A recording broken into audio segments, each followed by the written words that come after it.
Hi, and welcome to Cool Jobs. I'm Caden Amoroso, your host of the show that aims to answer the question that every kid is asked at Thanksgiving by their relatives, which is, what do you want to be when you grow up? Not knowing the answer myself, I've decided to set out on an interviewing adventure where I would find individuals who have achieved the dream of working fun and rewarding careers and ask them how they found these jobs. What are some of the challenges these jobs present? And what keeps them motivated and driven to continue their work. All of this so that other kids and teens out there can learn with me and find the answer to the same question that I struggle with, which is, what do we want to be when we grow up? I just like to say thank you so much for joining me. I really appreciate it. I'm so Of excited to course. learn more about what it's like to be is it personal or private chef? Um, I think they're interchangeable. I think private is when you just kind of work with one family, which I have done before, but currently I'm doing more of a freelance. So Mhm. tomato, tomato. But I guess technically, if I'm working with one person, it's private. If I'm working for several, which I am right now, is personal chef. Okay, Hmm. got it. And I kind of I did a little research. I kind of gleaned that personal chef could work for multiple families, whereas private is, I guess, travels with and lives. Is it Sure. lives with the family? I Something like think you that. can. I've never lived with a Hmm. family that I cook for, but I have traveled with and done Hmm. holidays and vacations. So it's pretty cool. That is pretty cool. So, aside from your personal chefing, what other are there any other avenues you're exploring business wise, like a cookbook or say a catering company? Yeah, actually, I've been flagging different recipes, like my greatest hits, if you will, just to kind of have them in a document, and it's just kind of writing itself. So Hmm. I have a couple things going on right now, but I'm also doing some recipe testing. This woman has a honey farm in Peru, and I've been Whoa. working with her because she wants to create like kind of like a healthy Nutella sort of a thing. And so we like went to Erewhon, that really, really fancy, expensive grocery store. And we're like, okay, what's the competition? And we're tasting them. And within the honey farm, she also has like a fruit orchard. And so her idea is they want to do freeze dried fruits and sort of market that towards, say, like a pinkberry, like frozen yogurt kind of a place to add for toppings and stuff like that. So we're focusing right now on creating a healthy version of like a Nutella kind of a thing, no processed sugar, using the honey from her honey farm. So I'm just kind of exploring. I'm in this phase right now because I've been doing private chef and personal chef stuff since I moved to California and went to culinary school in Pasadena 10 years ago. But it's been wonderful. And I've now I'm kind of in this phase of like, okay, within this cooking umbrella, like how else can I use my skills? How else can I, manage my time? I love to do dinner parties too. That's really, really fun. It's fun to host and nice to do, cook for clients, but during Christmas or, with friends, it's really fun to just have like a big party and it's a little Right. more relaxed and you could pick the music Uh-huh. and make the table look nice and get the candles and the white linens and it can be really fun. So Yeah. That's more like catering stuff. I mean, that sounds great. exactly. That sounds like a party. It is, I know. I love to have a party. I mean, who doesn't? So, Totally. back to going to culinary school. Yes. Since you went to culinary school, you also got your bachelor's degree, right? I did, yeah. I first, so yeah, I went to college first, got my bachelor's in psychology. Honestly, it was mostly just because my parents were like, a chef, like, make sure you go to like, a undergrad just in case. And so psychology was always really interesting to me. And it's funny because in psychology, it's all about like relating to people. And in my work, it's like you're in people's homes and you're surrounded by people. You have to kind of like read the room. And, it's like when you serve someone some food, they'll be like, oh, it's great. But then it's like you kind of have to be like observant of like, okay, so they pushed, the bell peppers to the side. Like they said they love it, but like next time I'm going to remember, I'll write down that like the mother of the family doesn't like bell peppers. And so it's kind of this cool interchangeable skill set that I've kind of gathered throughout the years that it's really, really helpful. And just like people skills, learning how to like read the room and kind of just know when to, because you're in people's kitchens and where does everyone always like to hang out in the house, the kitchen, So it's like it's been helpful in my career and just like relating to people and kind of getting a feel for things outside of just what meets the eye. It's like this like undercover like Mm, observing and intuitive kind of thing. So right. Like a so very, very transferable skill between careers. yeah, Would you for say sure. that getting a bachelor's degree is necessary for becoming a private chef? No. No, I no. And actually it was kind of cool because when I did go to culinary school, a lot of my undergrad bachelor's credits transferred over. So the program that I did was supposed to be 2 years, but because I had a lot of my credits already completed, it was only like a little bit less than a year and a half that I had to actually do. But that was the fun part. It Whoa. was like the cooking part and like we did like a wine class, like a wine pairing and how to like break down a pig and a chicken. And then we would get like graded on that, which was like not my favorite, but it was very useful. So yeah, I remember one in our final, they got a hold of a pig. Like we went to a farm, we got this like huge rest his little soul. But anyway, we got a huge pig and then we made sausages. And so each we were able to make like 5 different flavors and it was a real production. I haven't done something like that before. I just don't have the equipment, but yeah, it was a real experience. That sounds amazing. I mean, that sounds like really getting into it. Yeah, Like the totally. learning how to make sausages. Is that something? So would that be, I guess this is kind of getting into another question. Mhm. What's the biggest difference in your experience between a restaurant chef or like an executive chef working in a restaurant kitchen and personal or private chefing? Sure. So luckily I did have the opportunity to also work in a restaurant. When I was going to school, I just kind of was thrown in the restaurant. So I would some nights wait tables. I would sometimes go and prep food, beforehand. And then like when they were super desperate because I was like so new, they were like, all right, work the salad station, like the least, low stakes, and then part of my culinary program, we had to do a 3-month externship. So essentially just getting involved in a kitchen of sorts. So I went to Spain and cooked in a kitchen there for 3 months, which was a really very, very like eye-opening experience. And it was great. And I also was like, okay, I don't think I'm cut out to be a restaurant chef. So some differences are just like, the TV show The Bear. I'm sure you've heard of it, right?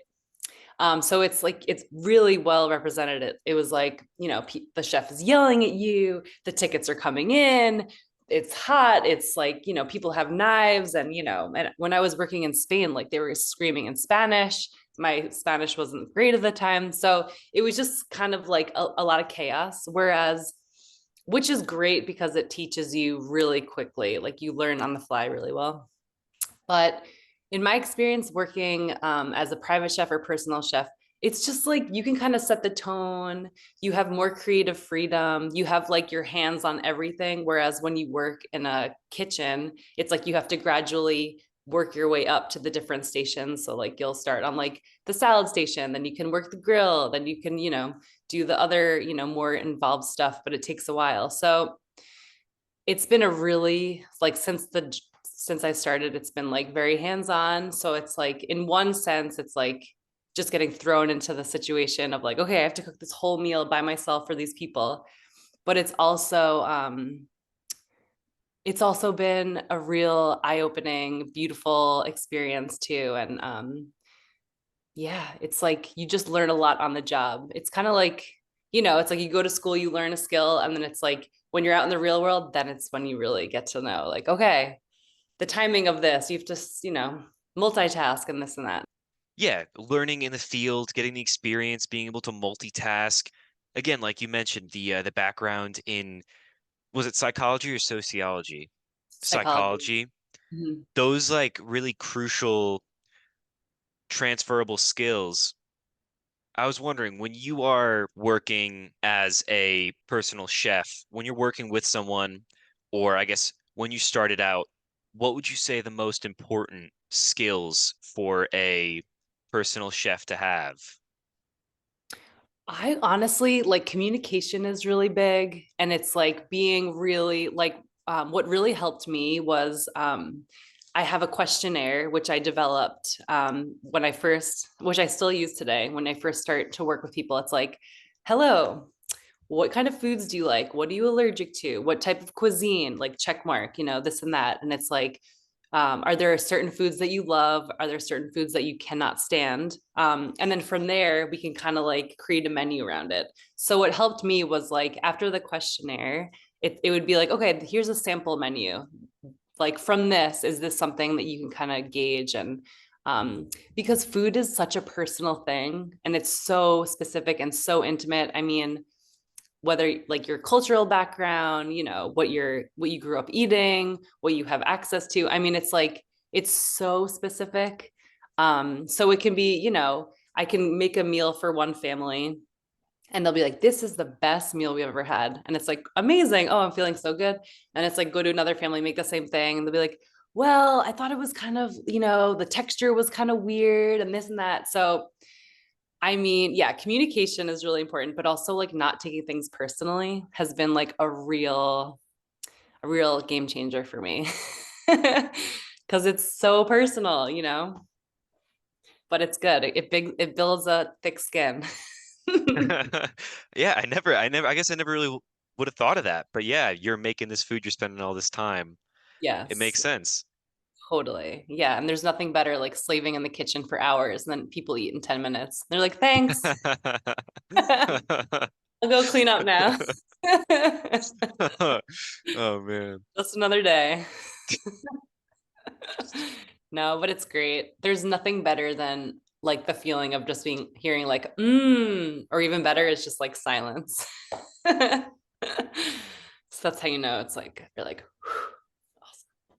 Oh man. Yeah. Hey, that's a good It's a good, sign. totally. Yeah. Is that what really got you into cooking? Was it Mm, that was did you used to cook and then see how people reacted to food, or is it a family thing, or what really got you yeah. into it? Good question. So our Aunt Kelly, we're related. She was always the the prized chef of the family. And I just have really fond memories of when I was really young going to her house for Thanksgiving. And I mean, she had all the bases covered, like shrimp cocktail and lasagna to start. Then we would have a soup. Then we would have turkey and a million side dishes. And then the pies would come out and her, crumb cakes. And I mean, you would have to roll everyone out of the house because we were so, so, so full.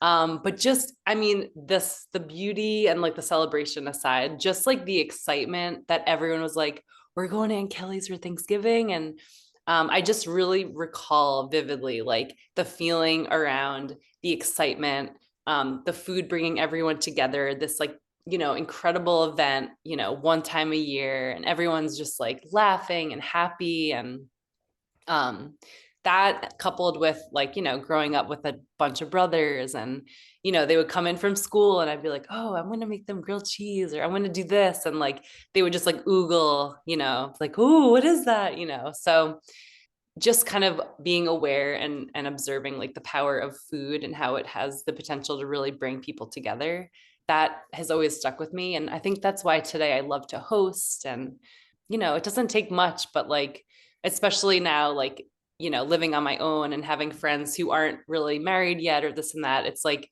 to invite a single bachelor or single friends over for dinner, it's like, wow, I'm coming over. This is amazing. So just the power that food has of bringing people together and forming community is really kind of what drew me. And I'm so glad that I followed that. I guess that's where like the expression breaking bread comes from, just kind of so Really. inviting. I mean, Yeah. that makes a lot of sense. Mhm. And oh man, yeah. Aunt Kelly's. Epic. Oh my gosh, so So good. yeah, setting the bar pretty high. Yeah. Seriously. When you were starting out on your own, I know you mentioned Spain, and Mhm. it could be either your experience in restaurants or private chefing. Is it Mhm. chefing or cooking? I think maybe like technically private chef, but I say or like cooking privately, but I Okay. maybe it's not like um grammatically correct, but I say private chefing or chefing it up. Kind of Chef. dorky. Okay, I like that. I'm gonna use that from now on.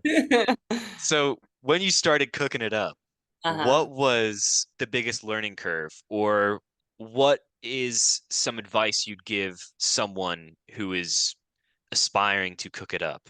hmm I don't feel this way anymore, but I remember I would be so nervous, like just getting everything timed. So it's like you have this big elaborate meal, but how do you know when to start the chicken? What about, how do you make the rice warm and have the chicken come out and because everyone wants to have their food hot and ready at the same time. And what really helped me was just like the organization portion of it all. And I remember in cooking school, they would call it like a production schedule. So essentially, of just like breaking down, having all your recipes and then breaking down, like, okay, step one, marinate the chicken, kind of working backwards so that you can kind of have it all together.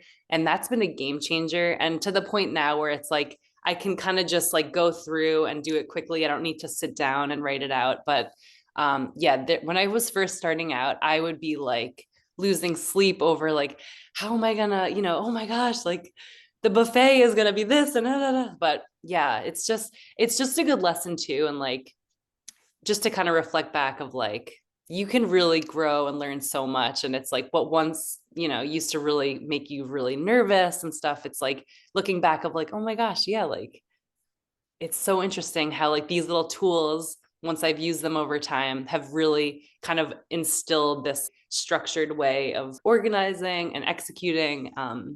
And yeah, now it's like you don't even think about it. Yeah, honestly, organization is key for sure with anything, but like mostly in the kitchen, like getting your mise en place, all your things chopped first. And, that's been a real saving grace. Yeah, it just kind of ties back to that communication too, right? Just like really having things locked in. Totally. Since you've been in this world for over 10 years, been working for 10 years, um, what does success, either in career Mhm. or just in general, look like to you? Yeah, that's a great question. I would say, at least in my industry, success for me is just like the ability to continuously feel inspired and like motivated to create these meals. I always say, like, it's tricky when you pursue a hobby as a career because you run the risk of, like, oh, shoot, like, especially something creative, right? A job is a job, even if it's like the coolest, thing. It's like some days it's just inevitable. Like you're gonna wake up and be like, man, I feel like I don't want to go to work today. But for me, what's been really helpful is just like drawing inspiration, whether that's like going to the farmer's market every week. In California, we're so lucky to have like such a vast array of like seasonal produce that's always changing. And that really inspires me. I love to like go out to different restaurants and just kind of see what the chefs are making and, their spin on things, which is really exciting and cool. And honestly, traveling has been a really, really key part of like just getting inspired by different cultures and seeing different sites and like just learning about, it's like, oh, my grandmother, this is a family recipe and this goes back, this. And that to me, it's just like kind of creating a story around food and looking at different ways to like reinvent a recipe. But maybe if you don't have this, the farmer's market has this. So it's just trying to keep it interesting and fun. And then like I was saying earlier, within the umbrella of cooking, it's like trying different projects, whether that's like the honey project or, a cookbook, doing pop-up dinner parties. Like I think variety is the spice of life. So I think that's always an important thing to remember. And It sounds great. It traveling and making dinner for friends and just the community, like you were saying, and yes. experimenting. That must, is that like a big part of how you cook, is just like always new meals and just like, oh, let's, like you've kind of hinted at already. I was just Yeah. wondering, what are, I guess we've gone over like so many pros already. And just to get a holistic view, what are some Yeah. of the more difficult aspects or the cons of being a chef? Well, I mean, it sounds so glamorous. It's like, oh, you're going on a private jet with this family that you cook for to their, mountain house in Idaho, and that's amazing. Or which is so cool. And that's been like such a cool highlight of my work. But um, the non-glamorous side would be like you're on your feet for 14-hour days. You're sweating, you're running, you have like heavy things to lift, you break a nail, you get burned. Oh my gosh, I have so many burns all over.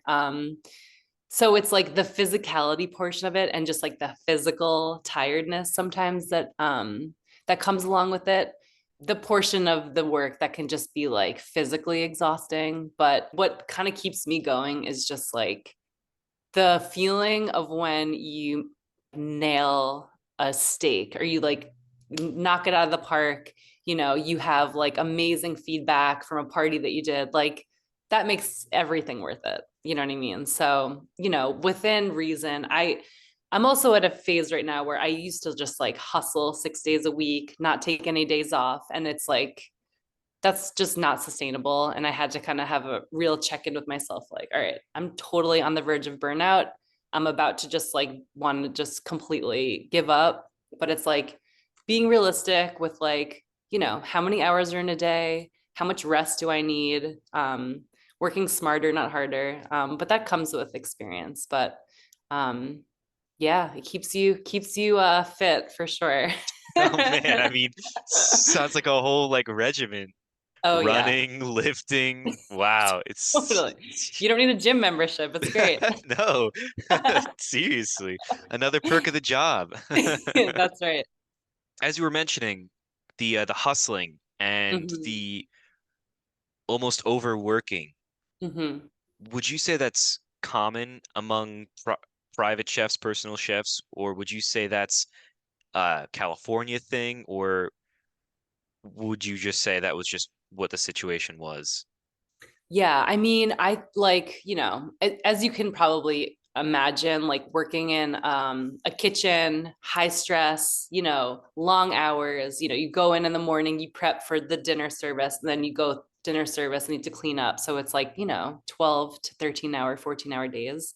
So that's just kind of like ingrained. It's like, and that's, I think, where my parents were coming from initially of like a chef, like make sure you get an undergrad just in case, which of course smart thinking. But you know, I I just think like this the nature of this type of work, it's like people do hustle, people do just like are used to long hour days and stuff like that. So I was just kind of used to it and going along like just with it. But there are different ways to go about it, which I didn't realize until I've been doing this for a long time, which I'm grateful. So, but personally, it's like just finding the balance. Like if you burn out with anything, it's like you're never going to want to do it again. So I just had this kind of like reframing of like, okay, I do love what I do. How can I make it in a way that feels exciting and inspiring and not going to like kill me? So luckily I found that balance, but it took a little while, you know. But yeah, I think it kind of goes hand in hand, like work hard, play hard, you know. I think there's many ways to go about many careers, So it's just a matter of like being intentional and just being honest with yourself too, of like, can I sustain this for like more than 2 years and then figure it out from there?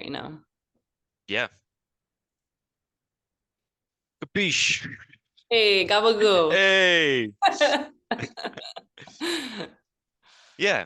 I I guess Yeah, that makes a lot of sense. Just I hesitate to say like just me time because I feel like that's not encompassing enough, but taking rest Yeah. Just for self-care. everything. Yeah, totally. Or just like, it's like you're hunched over for 12 hours. It's like, okay, yoga is really supportive. Like, how Right. can I stretch? And like, your hamstrings are tight because you're like running Hmm. around in clogs and whatever. It's like your forearms get kind of tight because you're chopping all the time. So it's Hmm. like just finding the time to balance or counteract stuff like that. So And like the mindfulness aspect of it, just checking in with yourself. totally. And just being realistic. Like the good news is like, especially in an industry like cooking, it's like you can really go all over the world and find a job. It might not be like a cushy Beverly Hills private chef gig, but it's like I have to remind myself like I could go to Europe and I could find a restaurant job and do that for 6 months just to kind of switch it up. And it's a good reminder because you can always within this industry at least, maybe not with every industry, but it's like oh, I could like apply to go on a cruise ship and cook on there for a couple months, or I could, The there's so many flexibility of it all. Yeah. totally because everyone has to eat, everyone likes to eat, and it's just like it's a fun skill set to have. And who knows, I see myself doing this for a long, like many more years, but then it's like life is pretty long too, so it's like kind of keeping your options open and kind of tapping in like what other things do I feel fulfilled by. So not to get too deep, but that's kind of where I've been lately mentally with just thinking about careers Everything. and life and Yeah. all of it. Yeah, exactly. The future. Well, Yeah. thank you so much Oh, of for course. sitting down and taking the time to do this interview with me. It was fantastic, and I learned so much more about the whole world of being a private personal chef. Great. I'm so happy. This is lovely. I hope you have a great rest of your night.